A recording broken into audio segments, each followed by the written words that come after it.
It's the Doublewide dudes. Well, all right. Welcome back to another episode of the Doublewide dudes. Today we're with our guest, Brian Falk. Brian, thanks for joining us. Thank you for having me. It's good to talk with you. Yeah, I'm excited about this one. For our audience, Brian is the director of the Project for Lean Urbanism and the Center for Applied Transect Studies, and the co-editor of Transect Urbanism, Readings in Human Ecology, and Lean Code Tool, Incremental Zoning Repair. So a lot of new things that I've never heard of that I'm excited to learn more about, and I'm sure our audience is as well. For starters, Brian, what is Lean Urbanism?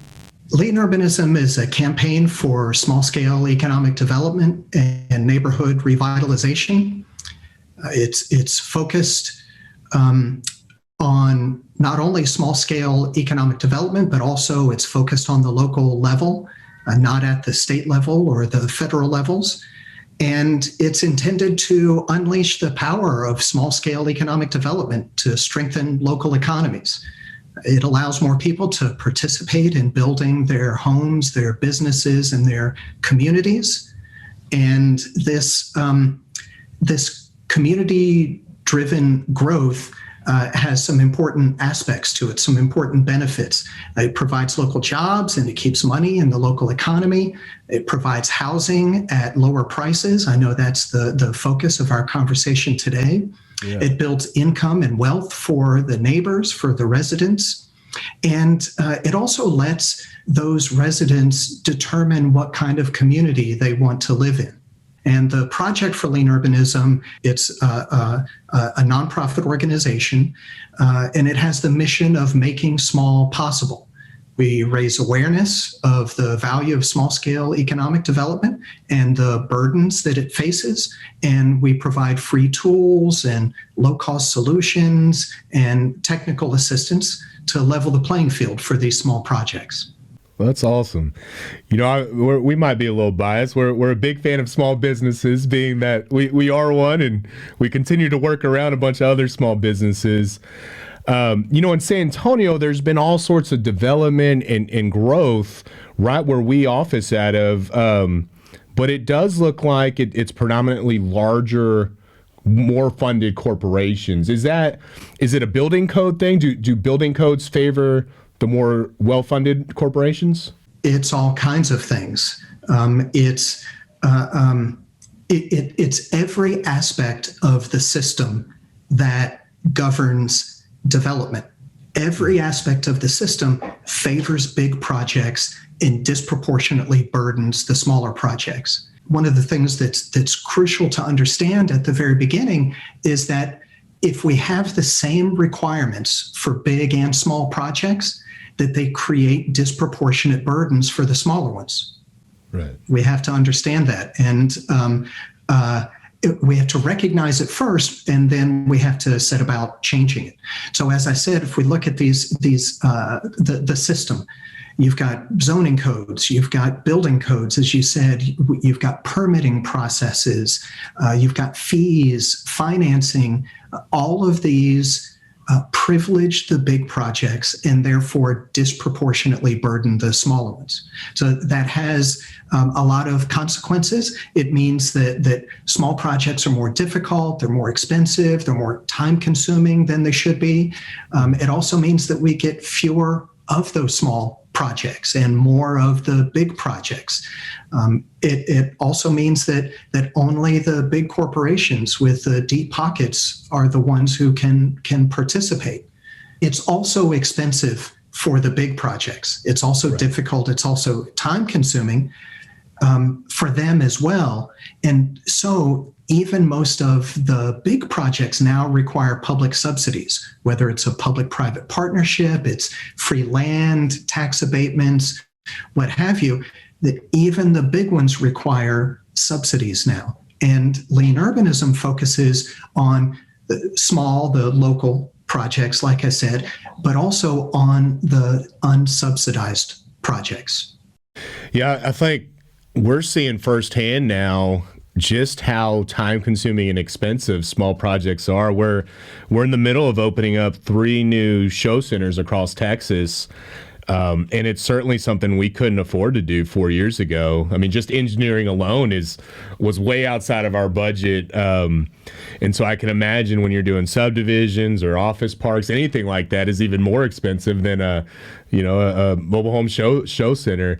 Is there a big business bias in these requirements, or is that just an unintended consequence of some of these city planning rules?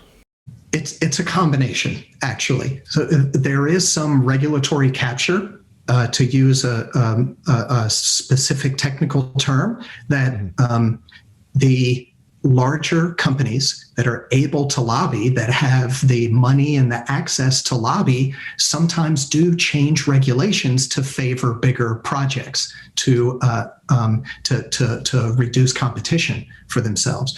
But a lot of it is, just unintended consequences.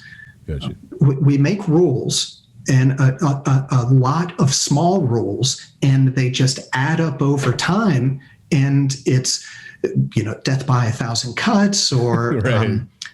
However you want to call it. It's just over time you get so many, and also because they add up slowly, people don't necessarily recognize what's happening.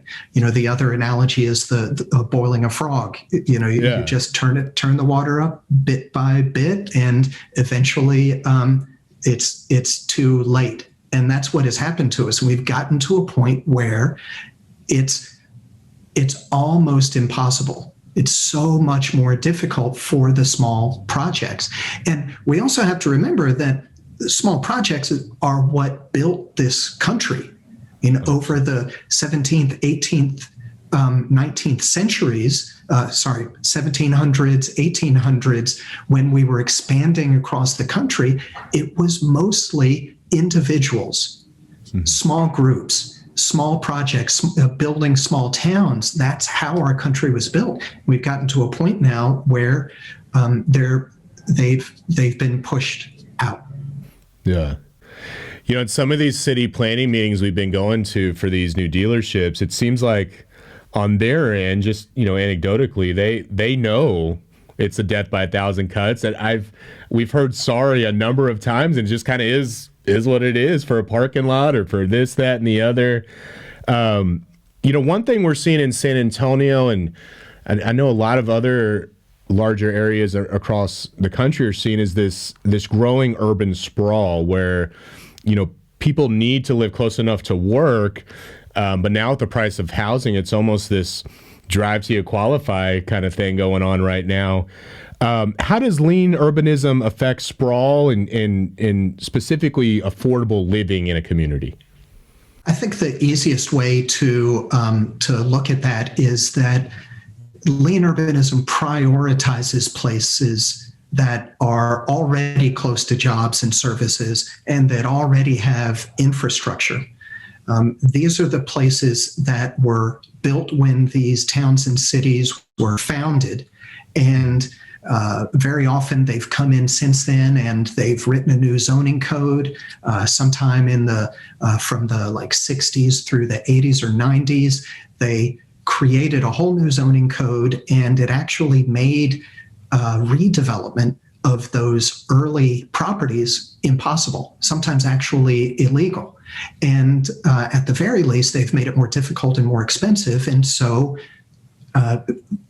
builders, developers, and home buyers as well drive till they qualify. Like you were just saying, it's easier and it's cheaper to go out into the far reaches of a region. Of course, that doesn't, most people don't count the cost of transportation, which really adds up, especially for families when they all have to have cars. But lean urbanism focuses on the places that can be redeveloped. Very often, these are places that, as I said, already have infrastructure. So it doesn't cost the city to open them up for redevelopment, to make it possible for businesses and homes to be built there. Once they are, people can live there and maybe not live car free, but maybe can live car light and reduce the expenses of their travel, be able to more easily get to jobs and services and schools and so forth that they need. Very cool.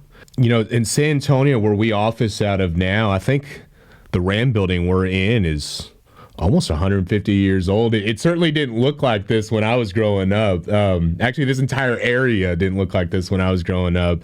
In Western Urban and Graham in the city have done a good job of making this a place where people want to work. But particularly, you mentioned the walkability. It is just not only convenient to be able to walk to a restaurant or you walk to a park. It's also really nice to get away, especially when we're on Zoom calls all the time, right? To get away and just go to a park and walk. I just did 2 laps around the park right out in front of us before our call, just to loosen up and get a break in the day, right? Now, when our marketing team was doing some research to get us ready, they mentioned something called the pink zone. And just like Lean Urbanism, I had never heard of any of this. So I'm curious, what is that and how does that apply to this conversation? A pink zone is the primary tool of Lean Urbanism. Pink zones are places where Lean Urbanism strategies are implemented.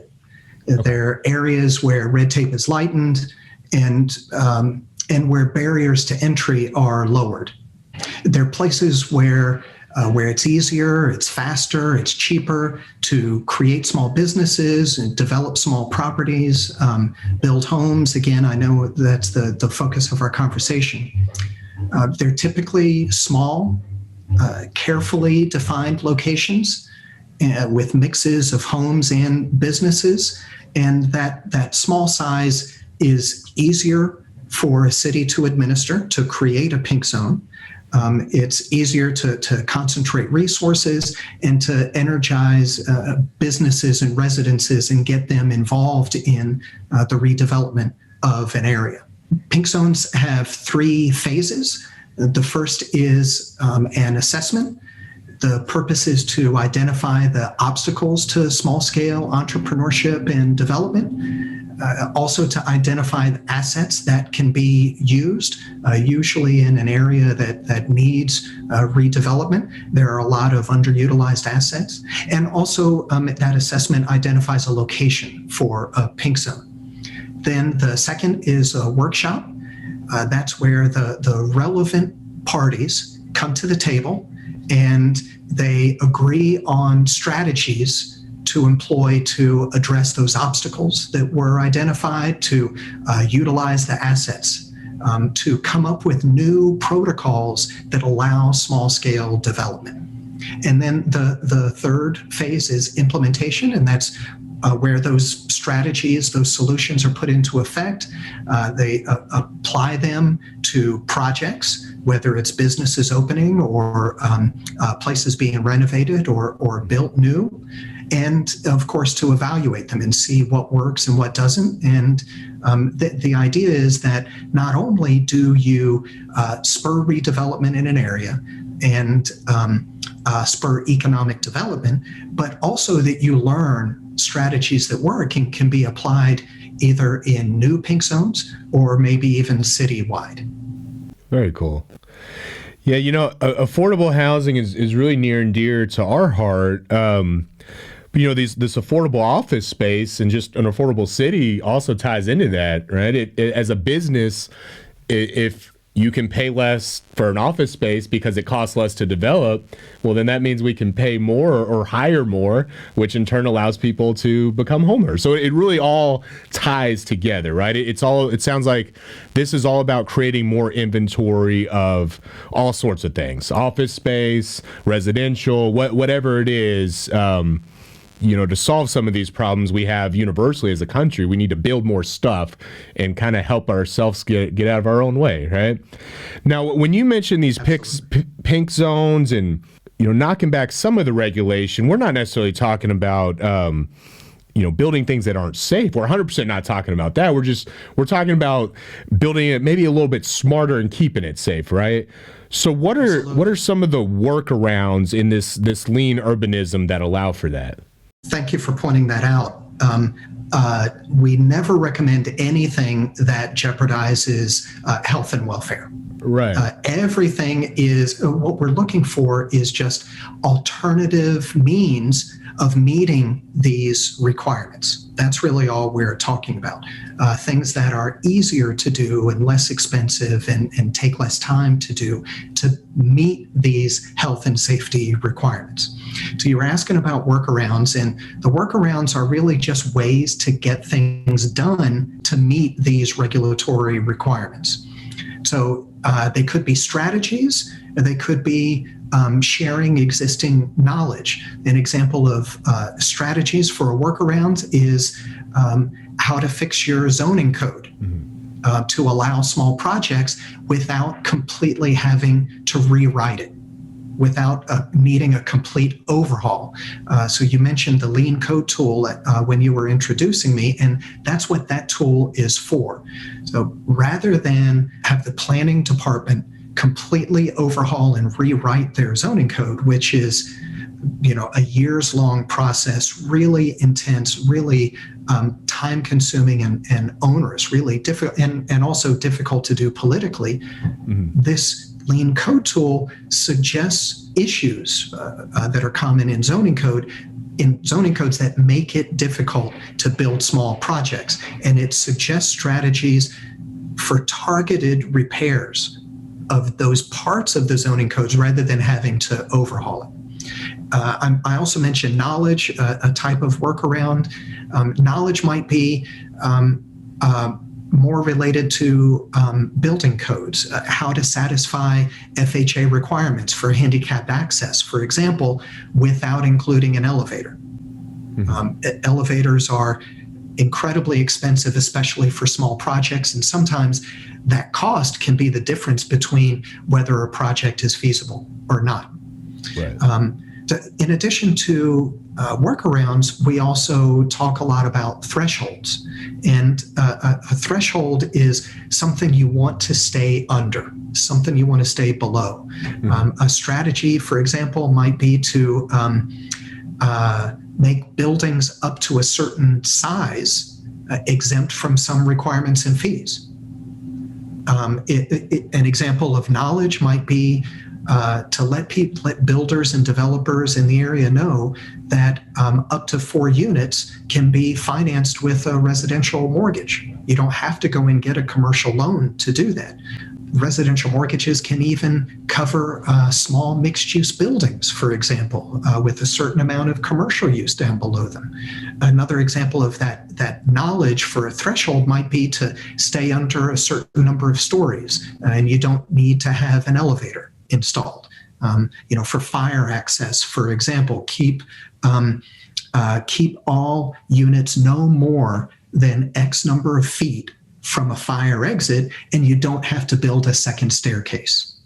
Yeah, knowledge, I think, is one of these things that's overlooked in things like this. But, you mentioned 4-unit homes that could be financed through FHA. And heck, I've been doing this, Brian, 13 years. I didn't know that until about 2 months ago when we had a guest on the podcast from Fannie Mae that told us that. And, there's a lot of little things, and sometimes learning the hard way when you're developing stuff's very, very expensive. Absolutely. And we talked about, I said, an example might be to share that knowledge with builders and developers, but also property owners. Right. It might be that people who aren't interested in getting into the business, but are interested in lowering their own housing expenses. So you can reduce the cost of housing by lowering the expense of building it.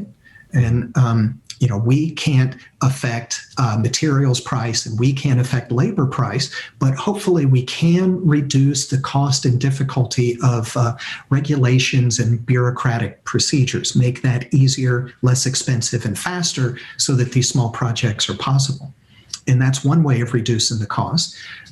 But another may be to actually raise income.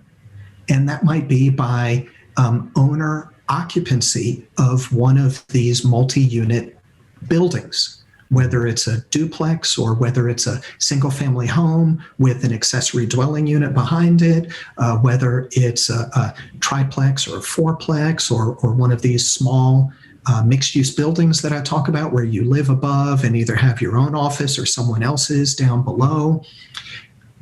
This allows people to use a residential mortgage, for example, with a lower down payment, and to get income from these other sources to defray their costs of providing housing for them and their family, and also hopefully increasing income and building wealth as they're doing it, which not only helps them, but also helps the whole community. And some of this stuff isn't, you would think these are new ideas, but I remember my Nana talking about her parents owned a shop, and the shop was below the house that they lived in. And to them, that was just normal. That's what they did. Right. Right. It seems like in a lot of ways, this is encouraging a lot of small steps to the positive, and pilot projects instead of, one thing we've seen in Austin, they've really been attacking some zoning changes for a couple years, but as you pointed out, it's a political firestorm, and they're just kind of going nowhere with it. Whereas this is, let's do little things that make sense here and there, and get to that. Instead of let's do it all at once, right? Is that the goal, or is that just kind of how this developed into? No, it is the goal. I mean, it's the fundamental approach, and it applies, by the way, from the top down as well as from the bottom up.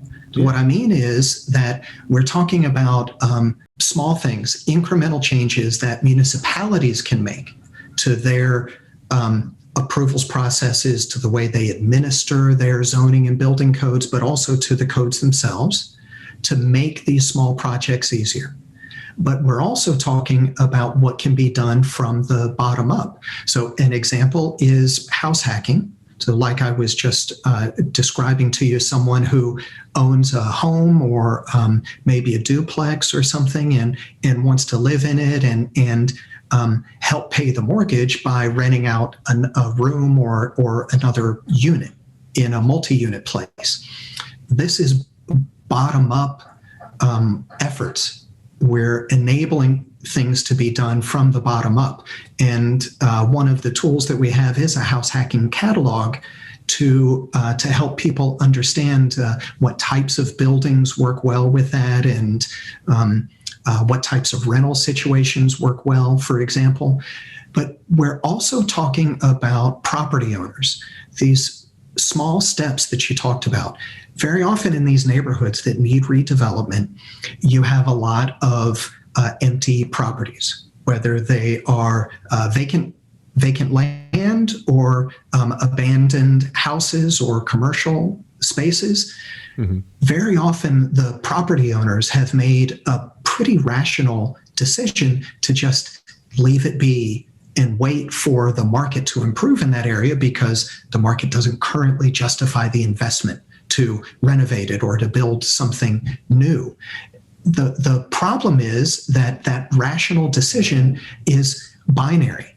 It's on or it's off. It's like they are going to do 100% of the vision they have for that property, or they're going to do zero and wait. And waiting and having those places empty keeps the market deflated. And it's too hard to get the market to improve when everyone is just waiting, doing nothing. And so you were talking about the small steps. And one of the things that we found when we started doing pilot projects was that we need to make it possible for property owners, business owners, to also take these small steps. So if they it might be that someone who owns a vacant commercial property might just start with tents and tables in a market on a weekend. Or it may be that if they want to have a restaurant there, that what they have to start with is a food truck. It might be that if they want to build this larger commercial building, that they have to start with a smaller, less expensive, just one-story building. But the point is that it's not 0 or 100, that there are steps along the way that can be taken to activate properties, to improve the market like we were talking about, to gain knowledge of how these things work so that they can be better business owners and so that they can raise the value of their properties as well. Yeah, I love that. ADUs just got approved for the city of San Antonio, and I believe Austin as well. Which, if you're a downsizing baby boomer on fixed income, that's critical to get somebody in your backyard helping you pay the rent and allow you to keep living in your home, or even first-time home buyers. So when I was talking about the small steps, I should have gone in a little bit more to what we call meantime uses. And meantime uses are things that can be done in the meantime. So we talked about people waiting, and because they can't do 100%, they do 0%. And for commercial spaces, commercial uses also, but primarily for residential, you bring in inexpensive modular homes. They could be cottages. Of course, we need to also make tiny homes legal in cities, the tiny houses on wheels, as well as the modulars that are just going to sit on an inexpensive foundation. But you can bring those in and start with those. This is great, for example, for municipal-owned land that's just sitting empty. A city needs housing. They want to offer lower-cost housing. It's a great way for the city to activate, to really use this property.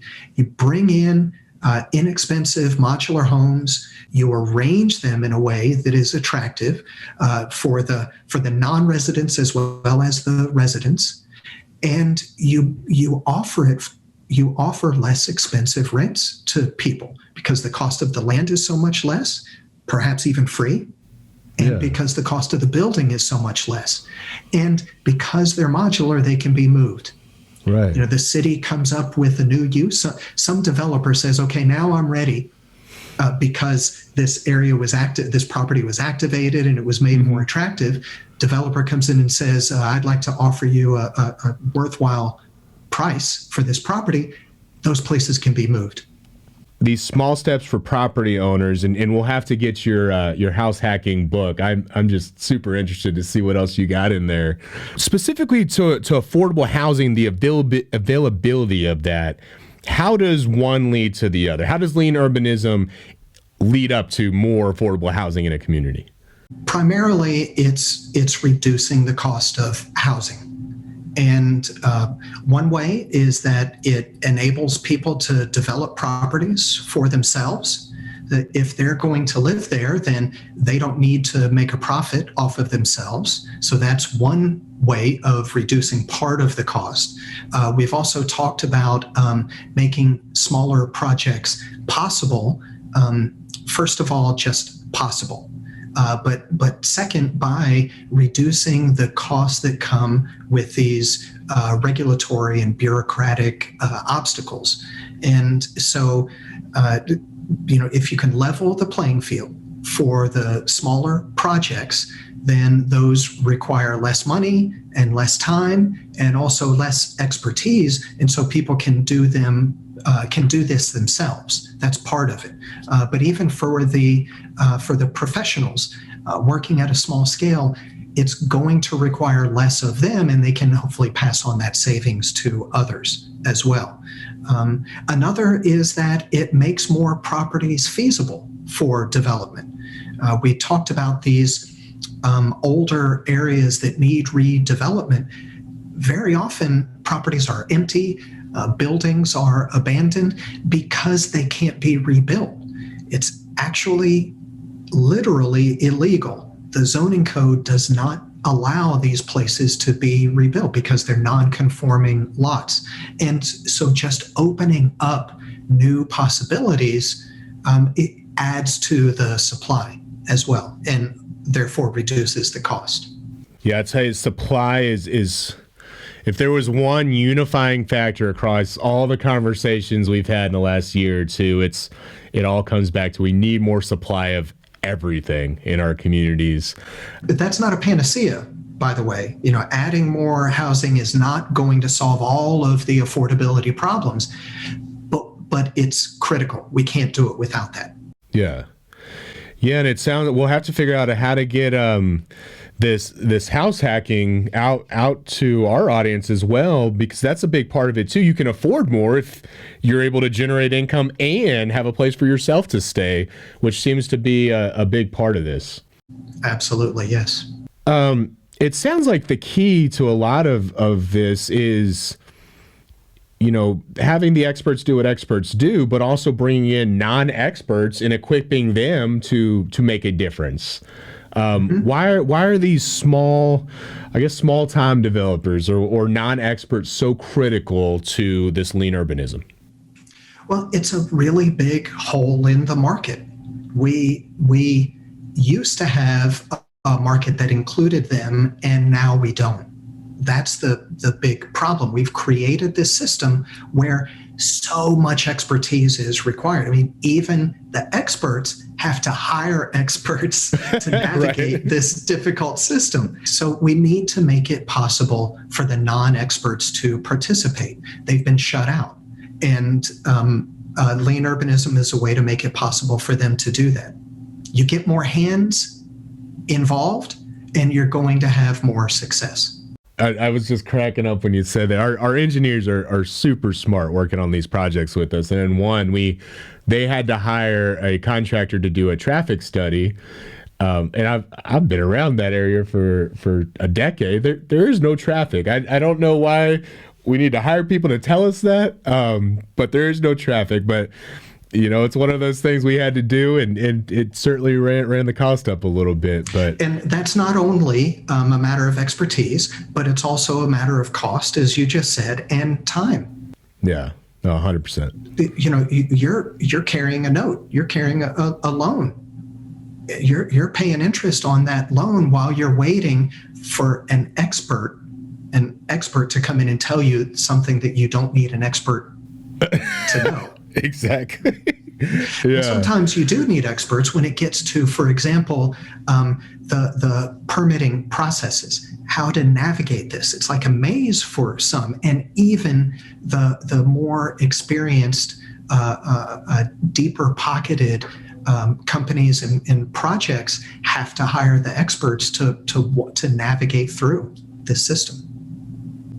Yeah, that especially permitting, we've done it without and we've done it with, and those guys are worth every penny there. Part of y'all's nonprofit in your mission is helping more people do more of this, create more pink zones, get more of these non-experts making a difference in their communities. In terms of resources, what is it that you and your team offer that our audience, if they're interested, could take advantage of? Well, they can go to leanurbanism.org and find these free tools. They're free, by the way. We have a kit that we're developing right now. There are a couple that are in the late stages of development, and they're not quite available on the website yet, but will be very soon. One that is that lean house hacking catalog that we talked about. People can go to YouTube, they can go to Amazon and buy books about it. There's a lot of information about house hacking, but there isn't a lot of info we found that talks about what specific types of buildings are good for house hacking. There's not a lot of discussion about what type of rental situations they should get into, long-term, short-term, Airbnb, commercial rentals if they're going to build commercial spaces. We also talk about construction types, whether it's an existing building or new construction. We also cover issues to understand related to financing and evaluating properties and maintenance, how to find a good house to hack, things like that. We also have the Lean Code tool, which you mentioned at the beginning, which is intended to help cities repair their codes rather than have to overhaul them entirely. It focuses on targeted strategic repairs, things like identifying parts of the code that currently inhibit lean urbanism. An example might be off-street parking requirements or minimum lot size. Those two together often mean that a home physically can't be built on an existing lot. There was a home there isn't now, or maybe it needs to be renovated, or someone wants to add to the back or another story to it, and it's not possible to build that. So we help them identify places in their own codes that are inhibiting lean urbanism, and then we offer strategies to make targeted repairs rather than overhauling it. That's awesome. Related to codes, another tool that we have that we have coming out soon is a lean comp plan tool. And cities and regions are often required by states to create comprehensive plans. And it's also a very drawn out, difficult process. And so we're offering guidance on how to lean that process, to streamline it so that it's easier and faster to do, but also so that it allows lean urbanism. So you include in your comprehensive vision for your plan for a region that you want lean urbanism to be possible. And then we also offer guidance about how to connect that down to their local zoning codes to actually make it operational and actually legal. That is awesome. But the final and the most important tool that we're offering that will be available any day now on the website is the Pink Zone Manual. And we have created this so that people and staff, and municipal staff, can actually create pink zones in their communities. Very cool. Well, I was going to ask, how can listeners get involved in their communities? But it sounds like they just need to wait a couple days, go to your website, and then it's all going to be there, right? They can, right? And one other resource that we offer is technical assistance. So we created this Pink Zone Manual, for example, so that people, maybe it's a neighborhood association, or maybe it's a chamber of commerce or economic development office or the planning department in a city, can create a pink zone. But we've heard back from quite a few of these people that they would like the help to actually create these zones in their cities. And so we're offering the technical assistance to help them with that as well. So you asked about how people can learn about it. Well, if they want to actually get involved in this in their communities, they can create a pink zone, like I was just saying. They can go to the website and learn about lean urbanism. They can find a couple books. There are a couple that I think people would be interested to read. One is called The New Pioneers. It's written by J.P. Faber. You can find it on Amazon, for example. It's a series of stories that we commissioned a journalist to travel around the country and investigate these stories that inspired us when we were creating lean urbanism. And so the book tells those stories about people who are rebuilding their cities despite the obstacles that are in the way. Very cool. Another book is called DIY City. It's written by Hank Dittmar, and I co-wrote a chapter that's in there about lean urbanism, so they can read more that way. So learn about it, share it with neighbors and local officials. They can invite me if they want to have me come and speak. Currently, of course, it's going to have to be a webinar, but as soon as we're able to travel, I go around and speak about the value of small-scale economic development and these tools that help reduce the burdens. And as I said, if they want us to come and help with technical assistance, we'll offer that too. That is so cool. I learned such a tremendous amount today, and now you got the wheels in my head turning. How can we apply some of this to solve some problems in our community? So I'm gonna check out that house hacking. I got to read that book about the stories you mentioned, and more than anything, thank you so much for joining us and helping us all learn a little something today. Oh, thank you for having me. I enjoyed talking with you. Yes, sir. Well, that does it. Another episode of the Doublewide Dudes podcast. Appreciate y'all tuning in, and we'll catch you on the next one.